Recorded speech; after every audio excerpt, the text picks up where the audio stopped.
नमस्कार साथियों, स्वागत है आज की इस क्लास में। अपन ने पीछे की क्लास में कौन सी बातें कर ली? मुर्गियों से संबंधित मुर्गियों का वैज्ञानिक नाम पढ़ लिया था, मुर्गियों का वर्गीकरण पढ़ लिया था, मुर्गियों की नस्लों के बारे में पढ़ लिया था, मुर्गियों के सामान्य बिंदु पढ़ लिए थे।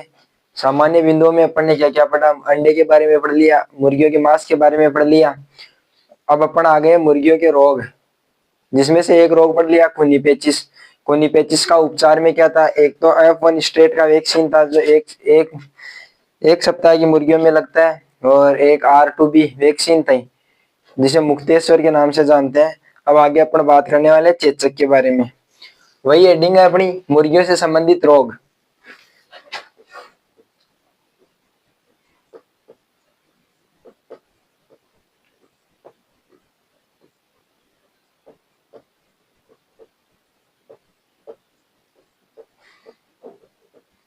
हेडिंग क्या है? मुर्गियों से संबंधित रोग। पहला रोग कौन सा था? रानीखेत।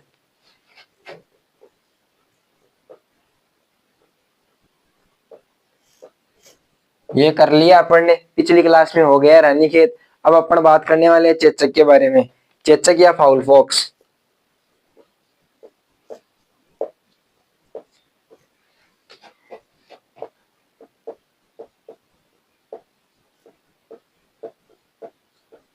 किसके बारे में बात करने वाले हैं? चेचक या फाउल फॉक्स। 2 नंबर पे चेचक या फाउल फॉक्स। रोगजनक क्या है इसका?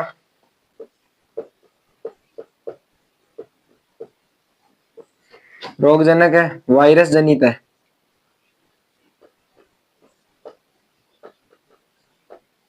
क्या है? वायरस जनित है, वायरस डिजीज है। मुर्गियों में कौन सी प्रजाति होती है वायरस की?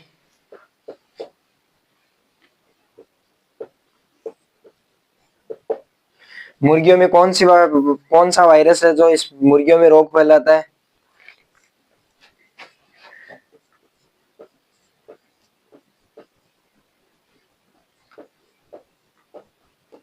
बोरीलियोटा एबीएम।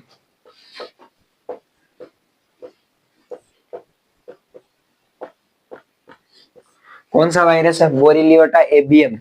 क्या नाम है? प्रकोप कब होता है? प्रकोप होता है मई जून में।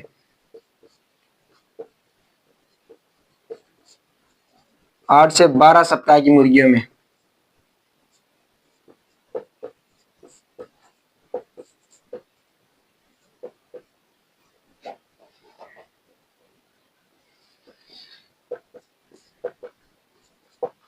कब होता है? मई जून में होता है। 8 से 12 सप्ताह की मुर्गियों में होता है। कब होता है? मई जून में। लक्षण की बात करते हैं आगे। इसके लक्षण क्या क्या है उसके बारे में बात करें तो इसके लक्षण है, चेहरे, गलचर्म, टांगों व कलंगी पर लाल फफोले बनते हैं।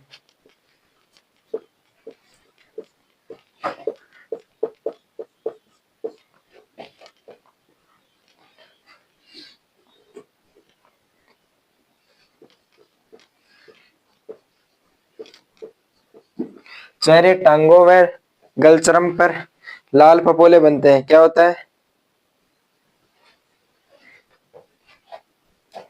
वह कलंगी पर।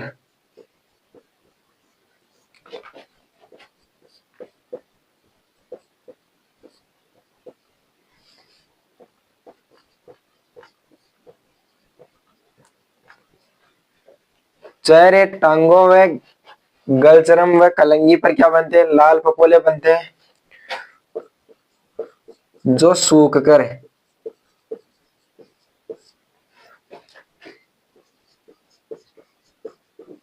सफेद पपड़ी के समान हो जाते हैं।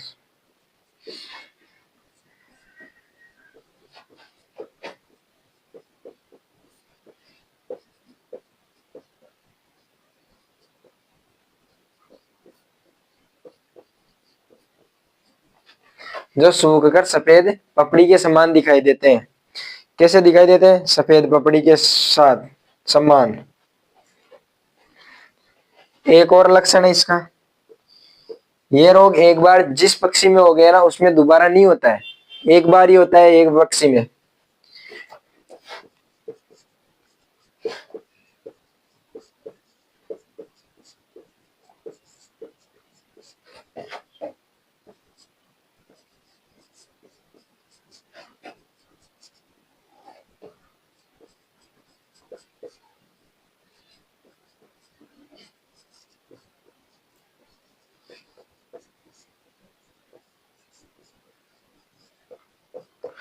क्या है? रानीखेत के बारे में पिछली क्लास में पढ़ लिया। अब पढ़ रहे हैं चेचक के बारे में। किसके बारे में? चेचक के बारे में। चेचक का क्या नाम है? Foul pox. रोगजनक क्या है? वायरस जनित है। मुर्गियों में कौन सा वायरस होता है जो रोग फैलाता है? बोरिलियोटा एवियम वायरस है जो मुर्गियों में फैलाता है रोग को। प्रकोप कब होता है? मई जून में। मई जून में 8 से 12 सप्ताह की मुर्गियां होती है, उनमें ये रोग फैलता है। मुख्य लक्षण क्या है? चेहरे, गलचर्म, कलंगी, टांगों पर लाल फपोले बन जाते हैं जो कुछ दिनों में सूखकर सफेद पपड़ी के समान दिखाई देते हैं। दूसरा मुख्य लक्षण क्या है? यह रोग एक बार जिस पक्षी में हो गया उसमें दोबारा नहीं होता है। ठीक है, बात करते हैं इसके उपचार की। किसकी बात करते हैं? उपचार की।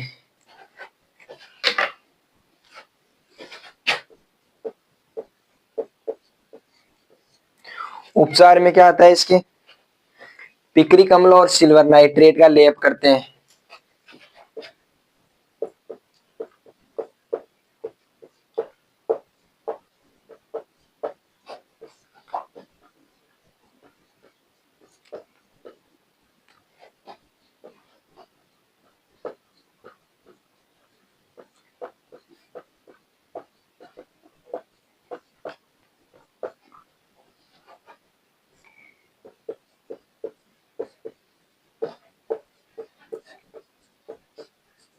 क्या करते हैं? पिक्रिक अम्ल व सिल्वर नाइट्रेट का लेप करते हैं। टीकाकरण की। टीकाकरण कब करते हैं इसके अंदर? टीकाकरण करते हैं इसके अंदर कब? 2 से 4 सप्ताह में।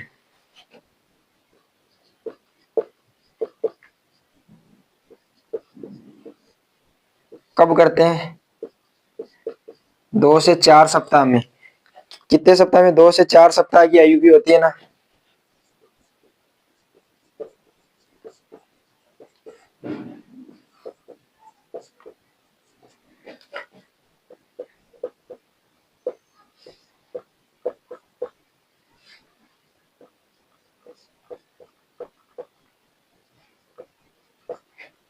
फाउल पॉक्स नामक टीका लगाते हैं।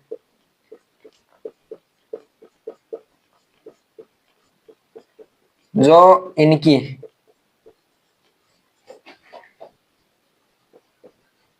आजीवन रक्षा करता है। कौन सा टीका? फाउल पॉक्स का टीका लगता है। फाउल पॉक्स रोग में टीका किस नाम का लगता है? फाउल पॉक्स के ही नाम का टीका लगता है, जो उनकी रक्षा पूरे आजीवन, वर्ष एक बार लगा दिया ना जिस मुर्गी के, उसके दोबारा नहीं लगाना है, क्योंकि लक्षण भी एक बार ही आते हैं, रोग भी एक बार ही होता है। दूसरा क्या है? एक और होता है पीजीएम पॉक्स के नाम से आता है। पीजीएम पॉक्स के नाम से एक और टीका आता है, वो 3 दिन तक सुरक्षा करता है।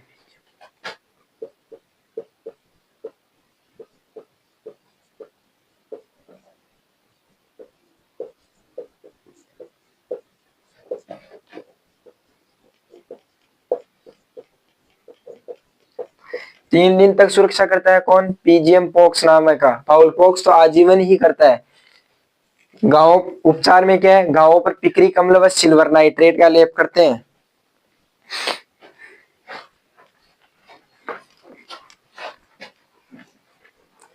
आगे अपन बात करने वाले खूनी पेचिश या कोक्सीडियोसिस।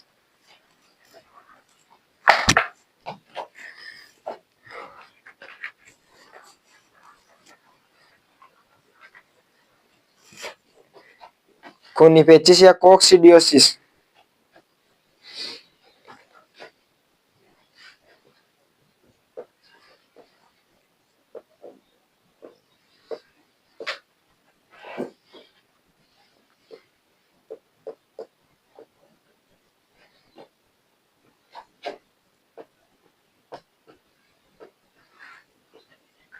खूनी पेचिश या कोक्सीडियोसिस जो प्रोटोजोआ जनित रोग कारक क्या है इसका?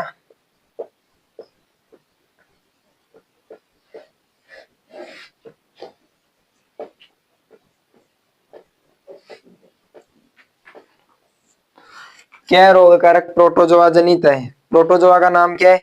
इमेरिया टेलिना।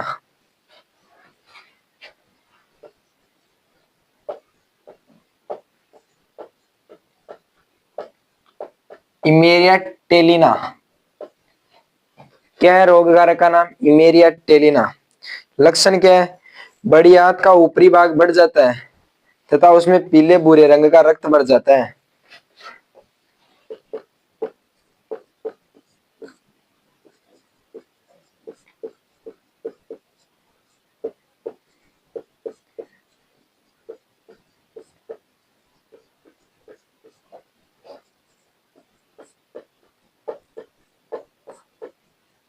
क्या होता है? बड़ी आंत्र का ऊपरी भाग बढ़ जाता है जिसमें जिसमें क्या होता है? पीले भूरे रंग का रक्त बढ़ जाता है।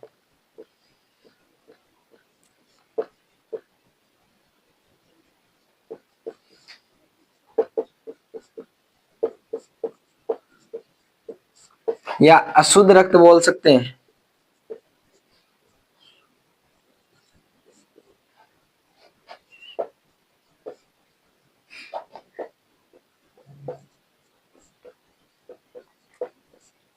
अशुद्ध रक्त बढ़ जाता है। क्या होता है? खूनी पेचिश में कोक्सीडियोसिस, इंग्लिश में कोक्सीडियोसिस बोलते हैं। प्रोटोजोआ जनित है। प्रोटोजोआ कौन सा है? इमेरिया टेलिना। बड़ी आंत्र का ऊपरी भाग बढ़ जाता है जिसमें पीले भूरे रंग का रक्त यानी अशुद्ध रक्त बढ़ जाता है।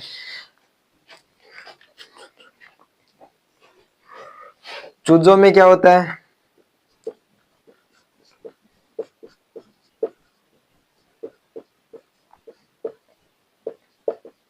खूनी दस्त। क्या होता है? चूजों जो छोटे चूजे होते हैं उनमें दस्त के साथ खून आने लग जाता है, खूनी दस्त हो जाते हैं उनको। पक्षी खाना बंद कर देते हैं।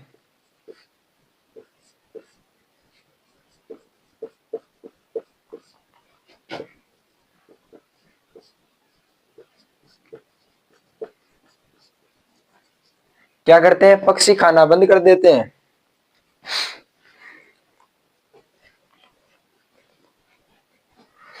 पक्षियों का शरीर पीला पड़ जाता है।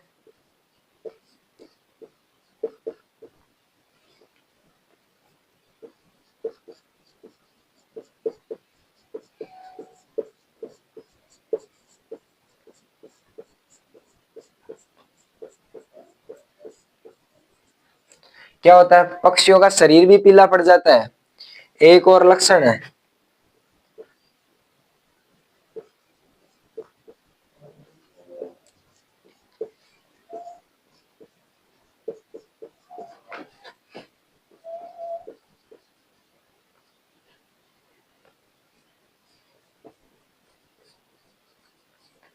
क्या होता है? पंख नीचे की ओर लटक जाते हैं। क्या क्या बात कर ली? खूनी पेचिश के बारे में, कोक्सीडियोसिस के बारे में, प्रोटोजोआ जनित है, इमेरिया टेलिना प्रोटोजोआ होता है। इसका लक्षण क्या है? बड़ी आंत्र का ऊपरी भाग बढ़ जाता है जिसमें पीले भूरे रंग का रक्त भर जाता है। दूसरा क्या है? चूजों को खूनी दस्त होते हैं। फिर क्या है? पक्षी खाना बंद कर देते हैं। पक्षियों का शरीर पीला पड़ जाता है। पंख नीचे की तरफ लटक जाता है। उपचार में एक ये। अब बात करते हैं उपचार की। किसकी? उपचार की बात करें तो उपचार क्या है इसका?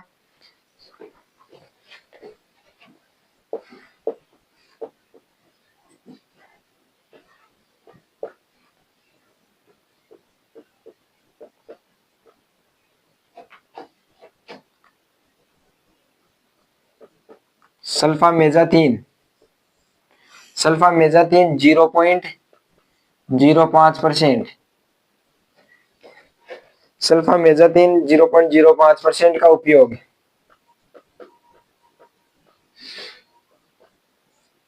किस किस के बारे में बात की? कोनिपेचिस रोग में कोक्सीडियोसिस, इंग्लिश में कोक्सीडियोसिस बोलते हैं। कोनिपेचिस इंपोर्टेंट रोग है, पीछे भी पढ़ा था अपन ने। बिछावन लीटर सिस्टम के अंदर अगर पोल्ट्री फार्म के अंदर 80% से अधिक आर्द्रता होगी तो चूजों में कौन सा रोग होता है? खूनी पेचिश या कोक्सीडियोसिस, उसके बारे में यहाँ विस्तार से पढ़ा है। प्रोटोजोआ जनित रोग होता है। प्रोटोजोआ कौन सा है? प्रोटोजोआ था इमेरिया टेलिना। इमेरिया टेलिना कौन सा प्रोटोजोआ था? इमेरिया टेलिना। ठीक है।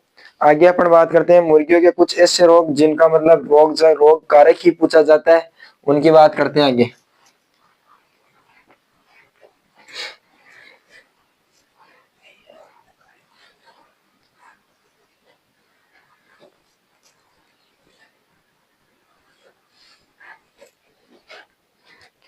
पहला है गुम्बोरा।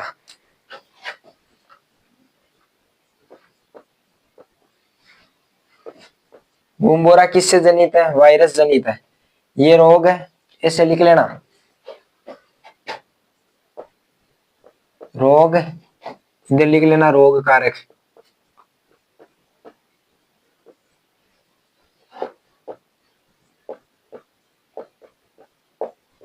गुम्बोरा वायरस जनित।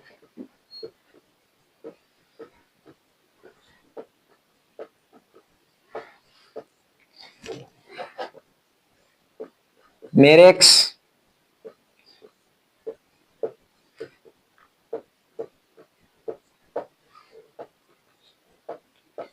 क्या है? वायरस जनित। मेरेक्स कैसे है? वायरस जनित।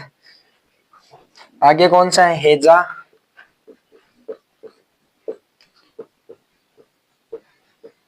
जीवाणु जनित।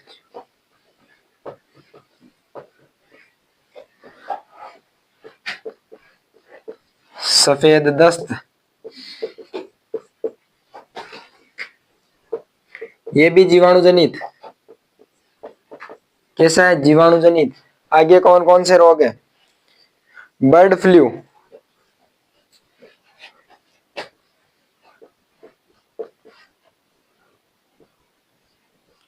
बर्ड फ्लू वायरस जनित है भाई।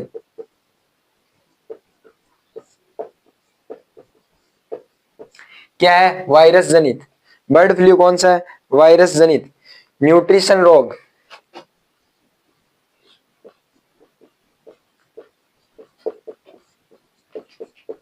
न्यूट्रिशन रोग किससे जनित है? न्यूट्रिशन रोग किससे जनित है? Vitamin A.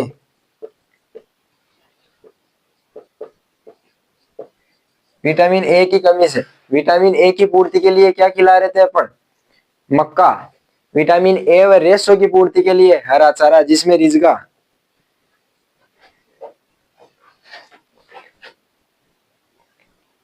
अगला है पैरों की अंगुली या अंगूठे का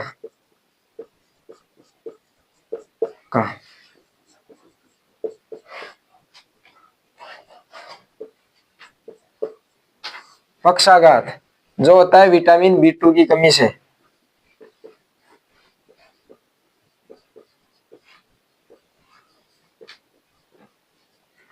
वेरी वेरी इंपॉर्टेंट कर लेना, 5 स्टार लगा लेना। कई बार जेट में क्वेश्चन पूछा गया है, सीयूईटी में भी पूछा गया है, सुपरवाइजर में भी पूछा गया है। एक होता है चीचड़ी जवर,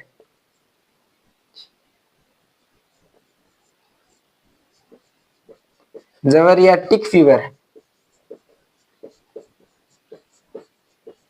क्या होता है? चीचड़ी जवर या टिक फीवर, जो होता है प्रोटोजोआ जनित।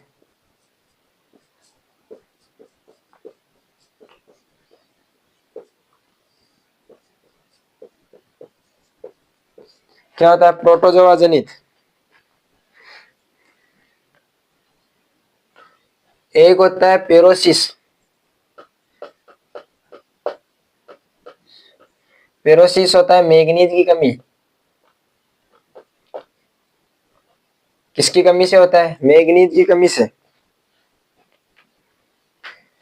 सूखा रोग,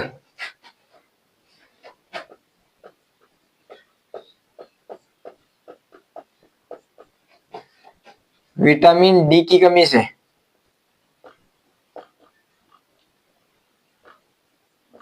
विटामिन डी की कमी से कौन सा रोग होता है? सूखा रोग। विटामिन ए की कमी से न्यूट्रिशन रोग होता है। पैरों की अंगुली या अंगूठे का पक्षाघात कौन सा होता है? विटामिन बी2 की कमी से। वायरस जनित कौन कौन से रोग है? गुम्बोरा, मेरेक्स और कौन सा है? Bird flu. जीवाणु जनित हैजा और दस्त। टिक फीवर एक प्रोटोजोआ जनित। प्रोटोजोआ जनित एक और था कुनिपेचिस या कोक्सीडियोसिस। कौन सा था, कोनिपेचिस या कोक्सीडियोसिस। ठीक है साथियों, आगे की बात करते हैं अगली क्लास के अंदर। धन्यवाद।